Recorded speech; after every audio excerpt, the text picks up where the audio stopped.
গাছপালা বরাবরই আমি ভীষণ ভালোবাসি, তাই মাঝে মাঝে নার্সারিতে গিয়ে নিজের পছন্দের গাছ কিনে আনি।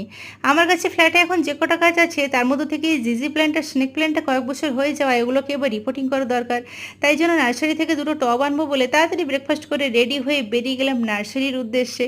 আর এখন যা মারাত্মক গরম পড়েছে, গাড়ি থেকে নামতেই মনে হলো আমাকে কেউ যেন দার্জিলিং থেকে সোজা এনে ছেড়ে দিল রাজস্থানে। কিন্তু কিছু করারও নেই, কারণ এই কাজগুলো সকাল দিক ছাড়া হয়ও না। দেখো, আমরা পৌঁছেও গেছি নার্সারিতে। আর এখানে কৃষ্ণ সুন্দর গাছ আর কত টব রয়েছে। তারপর আমরা নার্সারির ভেতরে ঢুকে আমাদের যেরকম দুটো টব দরকার ছিল সেরকম দুটো টব নিয়ে নিলাম। আর নার্সারিতে এসে শুধু টব নেবো গাছ নেবো না, তাই কি কখনো হয়? তাই আমরা নিয়ে নিলাম এই মধুমালতিটা। মধুমালতি গাছ আমার ভীষণ ভালো লাগে, কারণ ফুলগুলো হয় খুব সুন্দর সুন্দর, ছোট ছোট, দেখতেও বেশ ভালো হয় আর গন্ধও হয় খুব সুন্দর। গাছ এমন একটা জিনিস যেটা কিনলে এর সঙ্গে সঙ্গে মনটা খুব খুশি হয়ে যায়, স্পেশালি আমার তো হয়ই।